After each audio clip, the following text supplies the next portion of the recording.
Hi everyone, this is Dora Cary of Orange Dot Quilts. Today I want to share with you tips and shortcuts of making my mask. This is the simple mask. The pattern is available in my shop and we'll talk more about that. But let me show you, this is a triple layered mask with batting and 2 layers of quilting cotton. It's very comfortable, fits well to most faces. You can custom fit it by changing the length of the elastic loops, and it's super cool. Let me show you how much it covers everything from under the chin all the way up to the nose and here. Super comfortable. If you want to make a mask like that, just join me for just a few minutes and I'll share super quick and easy tips to make this mask. See you soon. A little history about how this mask came to be. Mid-March 2020, Dr. Gary Goodman, the medical director of the intensive care unit of the Children's Hospital in Mission San Viejo, California, approached me with a request to create a better mask. So I asked what the requirements will be, and my engineer and industrial designer self jumped at the challenge of creating this mask. The requests were better coverage, so my mask covers really from the neck all the way up to the top of the nose, your face, and from ear to ear. Triple filtration, so I used 2 layers of quilting cotton and 1 layer of batting, and a possibility to shape the nose bridge so that the mask seals completely. That's what makes a mask efficient. Other than the triple layer filtration and protection, it's important to not bring air into the mask from the gaps around the face and the mask. So this mask fits perfectly, and this aluminum flat wire is a great addition to the fit of this mask. So that's why this mask is amazing, super comfortable. The materials needed for my simple mask patterns are actually my pattern, available at this link. So you also can find the link in comments. We are also going to need fabric, 10 inches by 6.5 inches, a piece of batting that will be cut with the template in the pattern, a flat aluminum wire, 1/4 inch by 3 inches, 2 pieces of binding, and 2 pieces of round cord elastic. Make sure that when you print the pattern, you print it at 100% scale for adults and 75% scale for children. Also, you're going to need a ruler, a pair of scissors, a marking pen, some pins. All right, let's jump right into making the mask. In the pattern, I do mention that we should make a tube first, but ever since I learned that actually making the tube a little bit later and placing the batting and the flat aluminum wire inside the fabric works much better. So we are going to take our piece of fabric, fold it in half on the 16 on the long side, finger crease this, and then we're going to place the batting with the longest flat side against the fold that we have just, against the crease that we have just made. And we're going to place our flat aluminum wire in the center of this. So to measure the center, you can just make a notch in your template, or like here in the template, you could actually notch this out and then place it on top of your mask and just place the flat aluminum wire where the notch is, or place the template a little bit down and place the aluminum wire there to make sure that it's in the center. Now we are going to close this and pin the flat aluminum wire in place. So I'll show you how this looks really quickly. It's going to look like this. So pin the flat aluminum wire on all sides to make sure that when you take it to the sewing machine, it's not going to move around on you. At the same time that we do this, I advise you to also mark the main fold line. The main fold line is marked on the template, and it's a very important line for our pattern. So to mark the main fold line, we're going to draw a line 2.5 inches from the top of the mask, and the top of our mask is going to be the place where the flat aluminum wire is. So 2.5 inches down, we mark our main fold line, and then about 3 to 3.25 inch down from there, from the center of the mask, 1 inch to each side, we are going to mark another little line. This little line is a tip from me. It's very useful. On one hand, it has the purpose of holding the batting in place in the mask. On the other hand, it has the purpose of showing you which one is the inside of the mask. As you're making the mask, it's very important to know at a glance which part is the inside.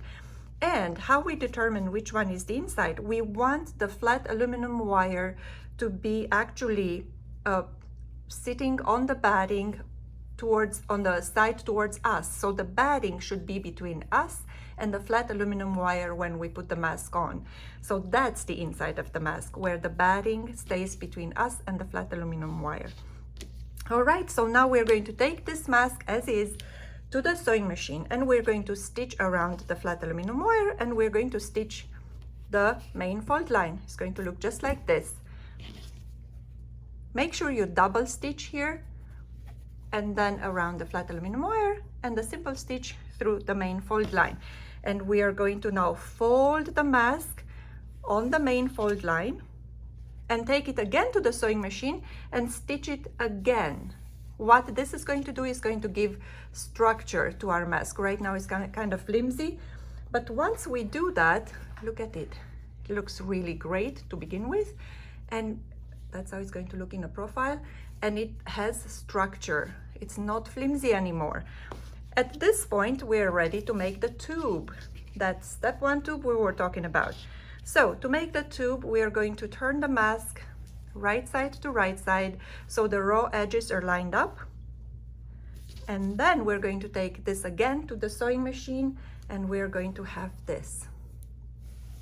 So we stitched a 1/4 inch line closing off the edges, and now we're going to turn our tube right side out, and the mask is starting to shape up.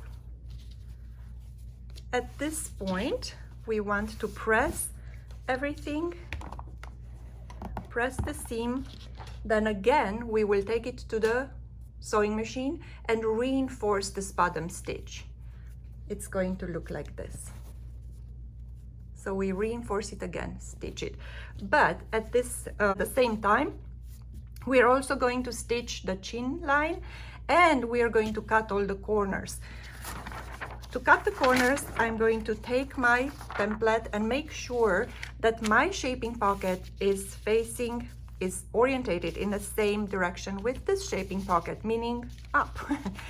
So then we're going to place the pocket, and one corner at a time, we're going to make sure that our mask and the edges, the mask edge and the edge of the template will be lined up.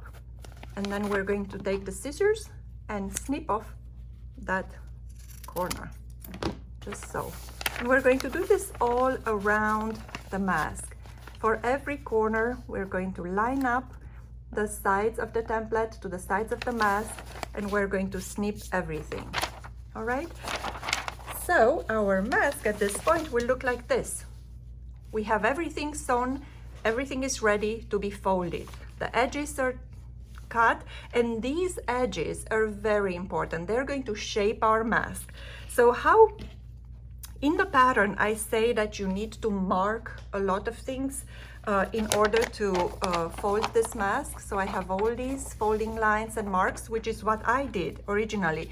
But actually you do not need to mark anything. All you need to do is just use the edge of your batting and the corners that you just created here in the mask to fold this mask. Very easy on both sides. We're going to find the edge of our batting, and we can feel it actually, and the corners of our mask to fold. So let me demonstrate. To demonstrate, we are always going to fold the mask towards the inside of the mask, and again, the inside of the mask is going to be this part, and this is the outside. So the folding line will fold the mask towards the inside. So we fold the mask towards the inside. We're going to use accordion folds, which means that if one fold goes this direction, the next one will go in the opposite direction. So we're going to fold the bottom of the mask first, and then the top of the mask over the bottom. So let's start with this side.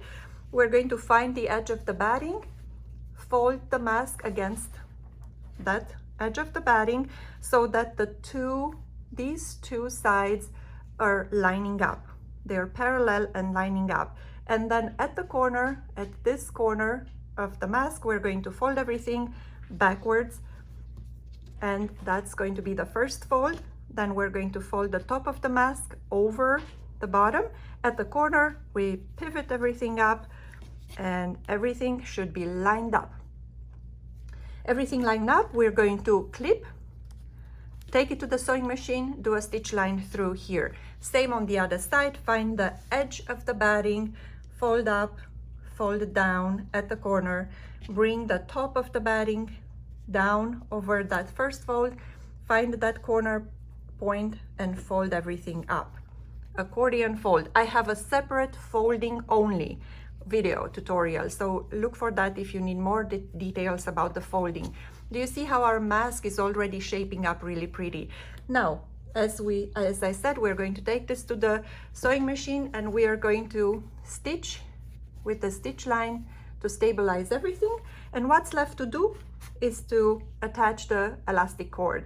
We're going to pin the elastic cord as close to the edge of our mask as possible. It's going to look just like this. See, with two pins on each side of the elastic cord, we're going to pin, and then we're going to take a binding strip, place it right on top of it, center it, and we're going to stitch. We're going to stitch here about 3/8 of an inch from the edge, double stitching on top of the elastic cord. It's going to look just like this. So double stitching on top of the elastic cord, making sure that the elastic cord is really sturdily attached. And all what's left to do now is to finish the binding. We're going to turn the edges in, clip. We're going to press this a little bit, turn it about 1/4 of an inch in, press it again, and then turn it around and clip it.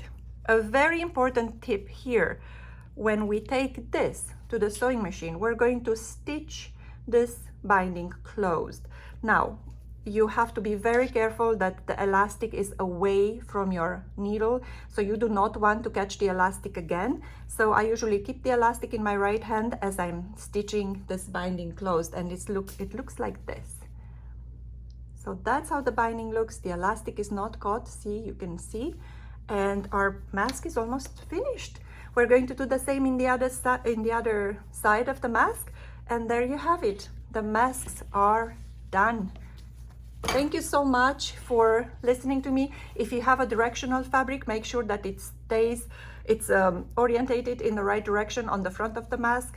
On the inside of the mask is going to be upside down, but who cares? There you go. Fun, very effective, protective masks. Thank you for listening. I hope you're going to make one for you and your family. One more thing, again, a reminder, this is where you can download the free mask pattern. If you have any questions, send me a line at orange.quilts@gmail.com. I will answer. And then Quilter Stream batting is the batting that I use in my kits, and I do have kits in my shop. Check out the link below. All kinds of good things in there, but if you want to make these masks and you don't know where to get the materials, I've got you.